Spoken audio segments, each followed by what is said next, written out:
it is in reverse, and I can manually make it go forward, which may not be a good thing.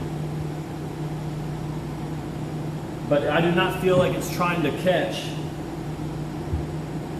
like it used to when it was going forward the other way.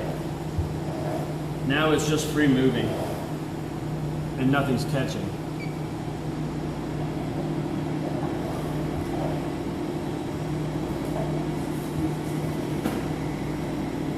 Alright, we're turning it off. Going back to regular mode.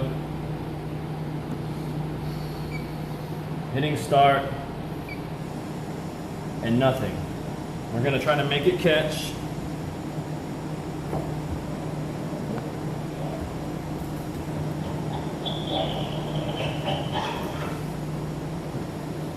It made it. Something in that gearbox. I just heard it squealing.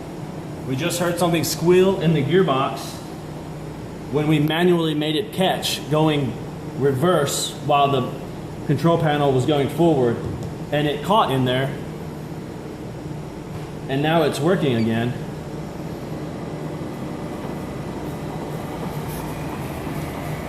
I say it's a gearbox or a keyway or something. The reverse does not work. We cannot get it to work. We think it's something in the gearbox or the keyway that is making this happen.